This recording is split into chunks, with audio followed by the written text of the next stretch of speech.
Where are you getting your data? How are you protecting your data? Making sure that you're paying attention to privacy laws, right? So I think in all of these areas, you're setting out to actually build more automation into your company. It's really about finding the tools to help scale a very complex world.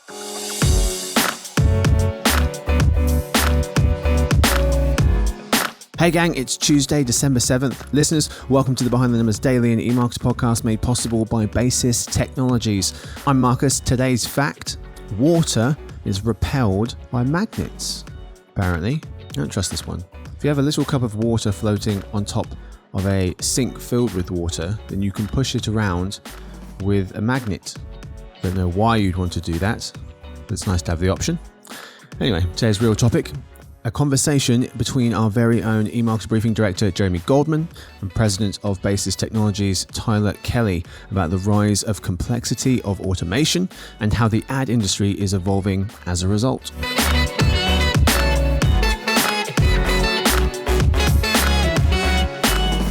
Hi, everybody. This is Jeremy Goldman, Director of the eMarketer Briefing, and I'm really excited to be sitting down today with Tyler Kelly, President of Basis Technologies. Hey, Tyler. Hi. Thanks for having me, Jeremy.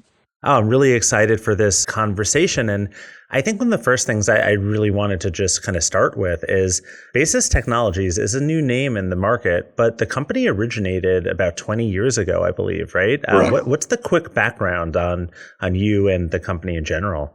Yeah, a lot of people know us as Centro. That's where we really built our brand for years. And when Sean Reeksacker, who was the founder, CEO of Basis Technology, set out to start a company, this was after the dot-com bubble burst, was looking around and trying to figure out how do we help the industry really and try to scale an industry that was very fragmented. So we set out to build a technology all the way back. Our first technology we released in 2006, which was MMS, which was Media Management System.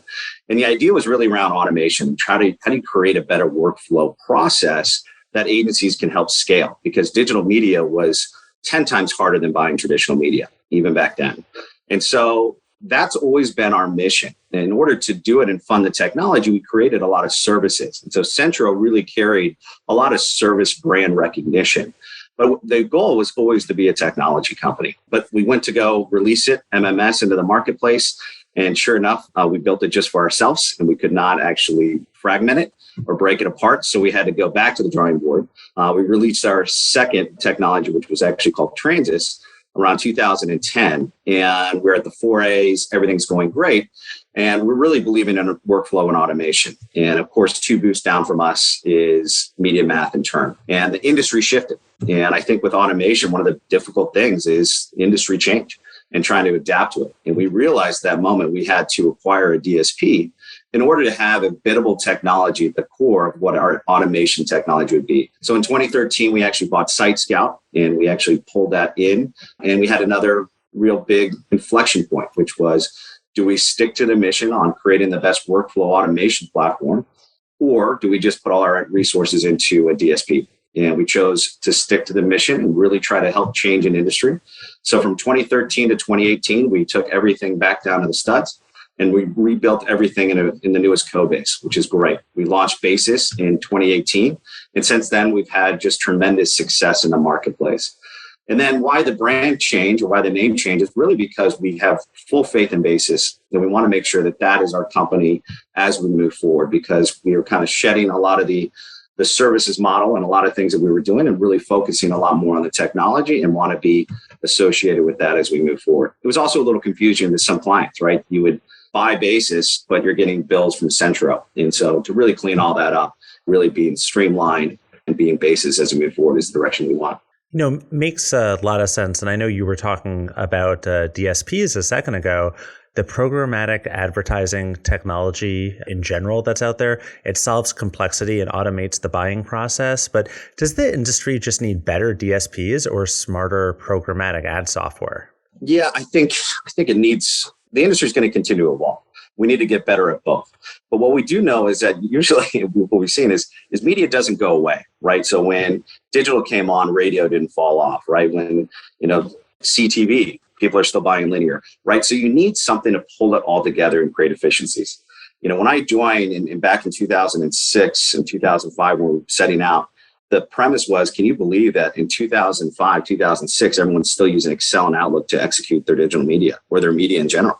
And now it's 2021 and we're still using Excel and Outlook to actually execute our media business. Yeah. No, I think it's, you're right. There is a lot of fragmentation out there. And I think another key thing, as we're thinking about how to accomplish things, obviously automation is a major topic that's on a lot of people's minds. What other parts of the advertising process does the industry commonly forget when they're developing for automation? Well, it's just a matter of how many tools that they're going in and out of, right? Between search, social, programmatic, traditional media, linear. Then you've got Slack, you've got communication tools, vendor directories. Where are they finding? Who are they going to reach out to? And how are they going to establish those? There are so many pieces to this really complex problem.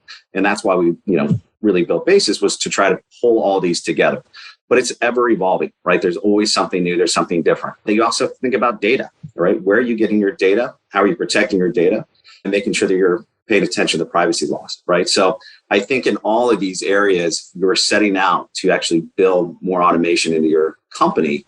It's really about finding the tools to help scale a very complex world, right? And I think you're seeing some companies like a Google or an Adobe try to pull a full stack together. We really want to play within the execution and be that kind of place you start and stop your day with.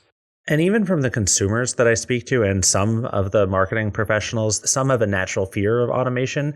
How do you sell them on it? What's your advice to those who are resisting it still? Yeah, the advice really is around, I think, showing a better future, right? And showing that, hey, you can get more from your employee base than you did before, right? And so not saying you need to change your employee base, just getting them focused on strategy. One of the main focuses that I talk to our technology team about is take the associate level at every single agency. Look what they do. They do pacing, optimization, and billing reconciliation. Out of those three things, they should be automated. Plus, you've got people who just graduated college, spent hundreds of thousands of dollars, and you're having them do kind of brainless work. So can you still hire those people, but have them really start doing strategy sooner and really automate those lower level functions that need to be done, right? I think people choose an agency or fire an agency based on those things I just talked about. But reality is, how do we use technology to help scale that? So I think that's really interesting. And maybe we can spend another minute on it about how the roles of media pros are going to change if automation is a factor. You talked about strategy and, things that actually require their full brain power. So what does that look like? Yeah, I think it's starting to think of the new ways to execute media, whether that's through sponsorships, whether that's through really diving deeper in understanding, putting your ad in the right place and the right content, really thinking about that brand identity and thinking about where it really plays and how can you drive more sales to whatever you're trying to do, right? And I think we get so lost in just trying to hit deadlines, right? I need a plan in 24 hours. We need to be live. Great. Well, then you get a very cookie cutter looking plan because there's just not enough time. And I think if we can give back time and people can start using it, start thinking strategy, I think we'll see better advertising. And also it really makes me think about the Great Resignation, which I've been covering a bit lately, and how much that can be a problem for the advertising industry. And I'm wondering, in some ways, automation can arguably maybe fix that because gives people more interesting things to do. But when you think about the Great Resignation, how do you define it and how do we fix it in general? Yeah, well, it's not just our industry, right? I think our industry is getting hit very hard with it, but I think we're seeing it across the board. And I think to your point, we have to be putting people in positions that they feel like they're getting challenged, that they're doing something exciting, that they want to be there, right? I think you have to focus on culture, right? Flex work, right? If you're not offering flex work environment, I think you're going to be really behind the eight ball because I think people want that flexibility. They want to control their lives and their destiny. And I think because of the pandemic, we've learned to operate within a video world. And now how do you trust your people to be able to get the same work capacity, if not more, but really focus on culture and challenging them, I think, with better work and better work products. If you have them just doing just the same thing over and over again, I think people get burned out and it won't work. I mean, listen, speaking as the guy who's in our podcast studio in Times Square, and unfortunately, you're not right across from me. I totally agree with that. It's definitely a changed world. What's your advice for the agencies or the brands out there who are trying to manage complexity in some way? What should be their first step in trying to make sense of it all? I always tell people to start with the end in mind. What are you trying to do? Right? What are you trying to achieve? Whether that's trying to sell more of what you're trying to sell, whether it's trying to get your brand more recognition, right? So start with the end in mind, then work backwards from there. What do you need to execute that, right? Whether that's a better data strategy, whether that's better media tools, but really take a look at your full stack and how you're executing and making sure everything is talking to one another, right? If you're breaking everything into silos, it's going to be very hard to create efficiencies if you have your, search team on one floor and your social team on another floor. How are they all working together? Because I truly believe what people are searching for should inform what's going into your display ads, right? Because that's what people are demanding and they're wanting to see. So how do you start utilizing the knowledge and take that complexity, but make it work for yourself by really streamlining that process? But I always say start with kind of the end goal. And I know that, I'm glad that I'm asking you this because I know that this is a major focus of yours, right? What does Basis Technologies offer to solve for industry complexity? Yeah, we really took, you said earlier, 16 years of building this technology and really encapsulated it. It's very difficult to build. And what makes it difficult is all the moving parts. And so what we are trying to do is to be a very integrated platform. So we want to have the most open API to where you can start working with some of your data providers, your different stacks, and try to pull it all in one place. But some of the best parts of Basis are the non-sexy parts, right? It's the vendor directory, being able to find any publisher or rep that you need at a moment's notice. It is communication tool. So everything is built into it that at the campaign level. So you can see everything. So if you have someone on maternity leave or if someone does resign, everything is there in one place and people can just pick up the thread and move forward. Document storage, something that's small, but it lives on people's computer. But now within Basis, you can have all your IOs, T's and C's, presentations, PowerPoints, all at the campaign level.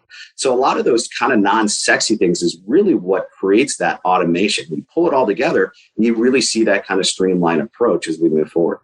I compare a lot of times to Salesforce. When Salesforce.com came on, I didn't really want to use it. I was a seller back in the day and I was like, big brother, you're going to be looking at me.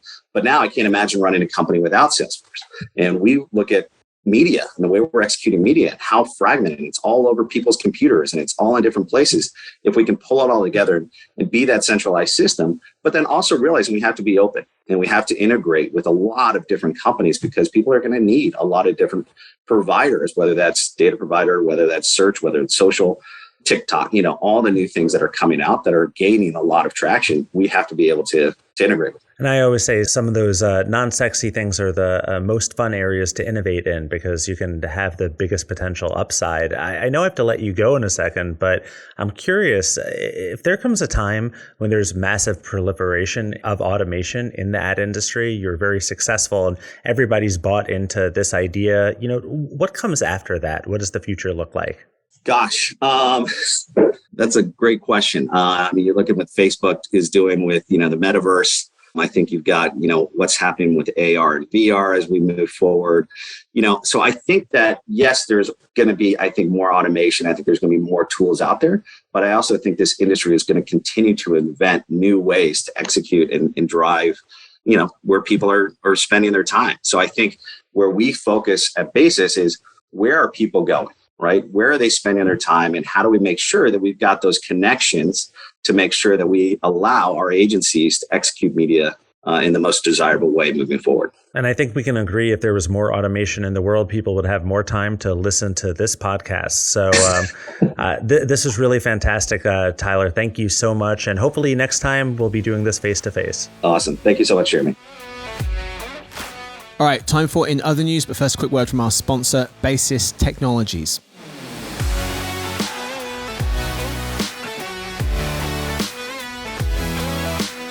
Today's podcast is made possible by Basis Technologies. Basis Technologies has created a digital advertising platform that connects people, automates processes, and unifies channels, bringing together programmatic, site direct, search, social, and CTV into one single interface. And through the power of automation, Basis enables brands, agencies, and publishers to build and operate a healthy, secure, efficient, and profitable advertising organization. Ready to take control of your advertising? Just go to basis.net today. That's www.basis.net. Basis Technologies, the future of advertising has arrived.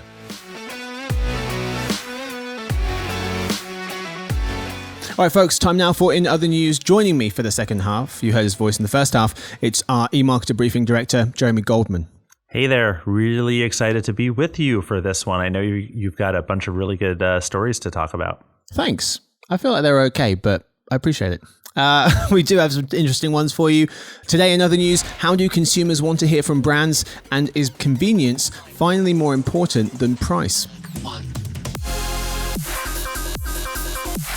Story 1, how do consumers want to hear from brands? Model B and Opinium recently asked folks which media channel they most often engage with brand communications on, regularly that is. Social media posts and podcasts were joint first with 33%. Social media ads and email were joint third with 32%, and podcast ads were fifth.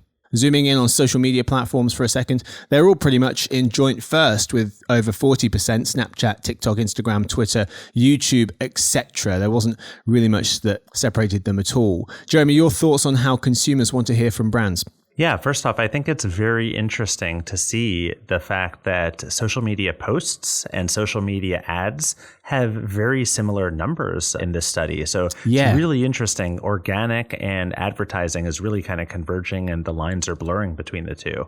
Two takeaways from me. One is by age matters. Social media is the most popular channel for brand communications among younger people, with over half of 18 to 34-year-olds enjoying hearing from brands through social posts, not ads. So some big variations by age. And then also Clubhouse. Clubhouse was up there with the other social platforms in terms of engaging with brand communications, which surprised me. It was hiding amongst the more popular platforms like Instagram, Twitter, etc. But I will say what's very interesting is, yes, Clubhouse is at 40%, which is pretty close to a lot of the other platforms, but that's among people who are active on Clubhouse, right? So if you could double, overnight the user base of Clubhouse, what would happen to that number? You only have that at about 40%, despite the fact that usage is far lower than a lot of other platforms. Yeah, it's an important point. Story 2. A great price is important, but convenience and brand preference matter too, writes Sarah O'Grady, VP of Brand at marketing company Veracast for Adweek. She notes that the new stay-at-home economy has seen convenience become even more important than before. After stores reopened, only 9% of people cut back on shopping online. When it comes to groceries, half want quick and convenient shopping. Just less than half want to buy their favorite brands, and over a third want discounts and coupons to combat rising prices. Recent research from January Digital and Coresight Research also highlight the ever-growing importance of convenience, noting that free shipping and free returns beat discounts and promotions as motivation for holiday spending. Jeremy, I'm fascinated by this, to be honest. It's always been the case that price has been most important, and with price, you could also argue, that can be spun off into value as the most important thing. But it seems as though convenience is catching up. We'll pay a little bit more if we don't have to move very much, and we get the thing delivered to our face. How close, in your opinion, can convenience get to overtaking price as the number one priority for folks? First off, I'm glad that you picked this, because we were just spending a lot of time covering some of these trends for the eMarketer briefing. So hopefully all of you are subscribers.